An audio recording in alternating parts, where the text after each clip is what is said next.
Lalu bagaimana saudara penyelidikan polisi terhadap motif pelaku yang tega membunuh ibu mertuanya sendiri di Pekanbaru, Riau? Kita bahas bersama dengan Kabid Humas Polda Riau Kombes Zahwani Pandra Arsyad. Pak Pandra, selamat petang.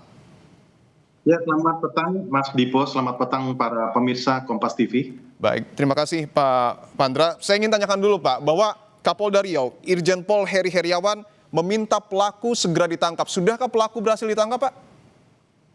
Ya, inilah tentunya segala sesuatu kita ini perintah beliau pada saat adanya pasca kejadian tersebut itu langsung memerintahkan jajaran kepolisian untuk segera mengungkap. Bahkan pasca kejadian di tanggal 29 April 2026 lalu itu tim, ya artinya sudah akan melakukan tim olah TKP baik dari Polsek setempat, kemudian juga dari Polresta dan juga Polda membackup, termasuk juga kami melakukan proses penyelidikan secara scientific crime investigation. Bahkan kemarin tim dari Bitlapor turun, Inavis turun, kemudian juga kami juga melakukan pendampingan psikologi untuk keluarga korban. Karena bagaimanapun pasti trauma, Mas Dipo. Ya. Kita saksikan begitu sadisnya pelaku, ya, yang artinya dengan seketika yang sudah dikenal dan lain sebagainya.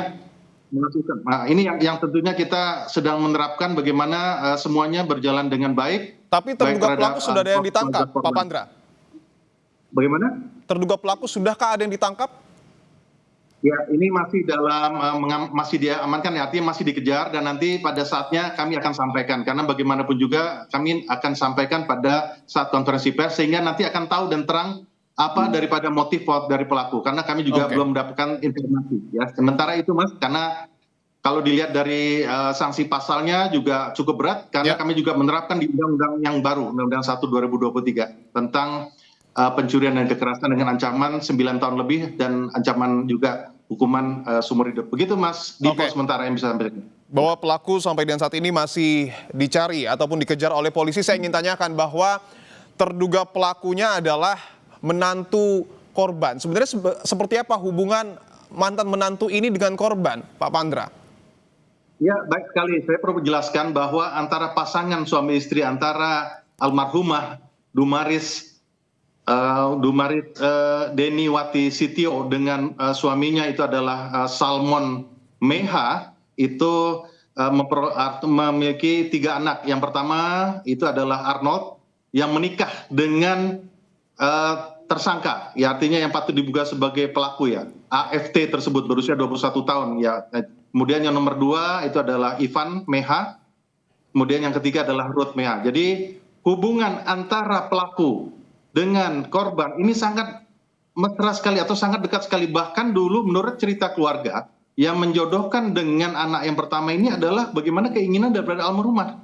Jadinya semenjak meninggalkan rumah di tahun 2023 tersebut sampai kemarin terjadinya peristiwa naas tersebut itu masih berkomunikasi, bahkan juga mengirimkan uang kepada si pelaku AFT tersebut. Nah, inilah hubungan emosional daripada korban dan pelaku ini benar-benar, walaupun tadi sudah dijelaskan bahwa adanya kehilangan di tanggal 8 April, ya, sejumlah uang dan juga beberapa perhiasan itu tidak dilaporkan ke pihak kepolisian, namun ada keinginan dari pihak keluarga untuk memasang CCTV agar dapat mengenali siapa pelaku-pelaku, dan inilah yang dapat membuktikan. Begitu, Mas Dipo. Pak Pandra, kami mendapatkan informasi bahwa ada foto di media sosial yang menggambarkan pelaku sudah ditangkap oleh polisi. Betulkah informasi tersebut?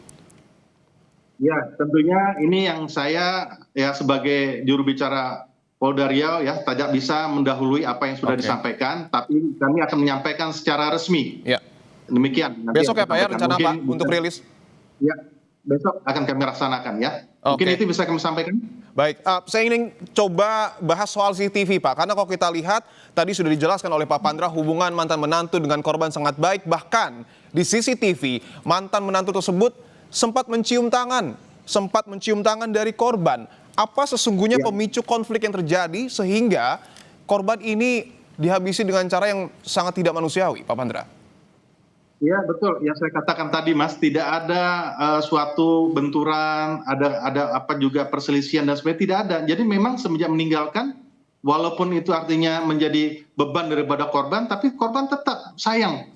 Artinya tidak pernah menolak, bahkan tidak ada suatu aksi-aksi yang mengarah kepada suatu kegiatan yang dapat merusak atau destroy dan sebagainya, tidak ada. Nah, inilah kelainan-kelainan ini yang tentunya kita akan membuktikan setelah pelaku yang didapat dan kita bisa terangnya suatu permasalahan. Karena bagaimanapun juga tujuan hukum itu 3, adanya rasa keadilan, kepastian hukum, dan kemanfaatan. Itu ya Mas yang nantinya yang perlu saya sampaikan agar terangnya permasalahan yang dihadapi ataupun yang sedang kita lakukan proses ini. Demikian. Sang eksekutor adalah laki-laki kalau tidak salah menggunakan pakaian berwarna abu-abu. Apa hubungan antara eksekutor dengan mantan menantu korban?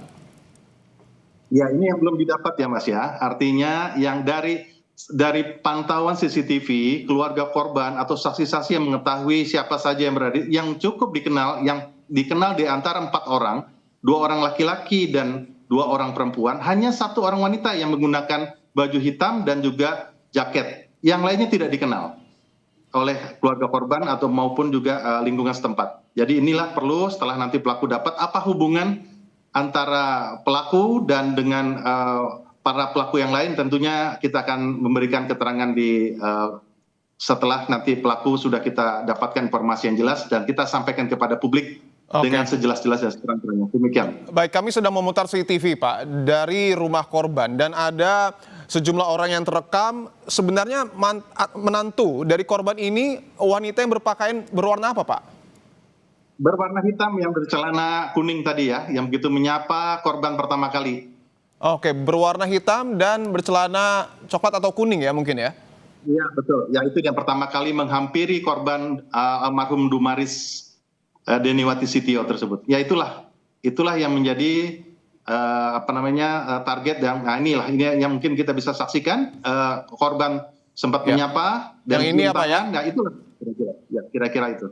Oke, baik. Bahwa tahun 2023 kami mendapat informasi menantu ini keluar rumah. Apa yang kemudian memicu menantu tersebut keluar rumah meskipun tadi disebutkan sebenarnya hubungannya baik-baik saja, Pak Pandra? Ya, ini kan di antara kedua suami istri ya, antara pasangan mereka ya, dari korban yaitu adalah Arnold dan juga daripada AFT ini. Ya, tentu kami tidak bisa mendalami karena ini kan masalah pribadi ya. Yang kami proses saat ini dalam masalah hukumnya, yaitu adalah tindakan perilaku melakukan pencurian dengan kekerasan yang tentunya mengakibatkan seseorang meninggal dunia. Itu yang kami lakukan. Baik, kita tunggu. Kalau yang lainnya kami sebagai melengkapi. Begitu Mas Dipo. Baik, kita tunggu rilis dari Polda Riau. Besok rencananya akan dilakukan untuk kemudian mengungkap apa yang sesungguhnya terjadi di Pekanbaru Riau. Terima kasih Kabid Humas Polda Riau, Kombes Pol Zahwani Pandra Arsyad telah bergabung di Kompas Petang.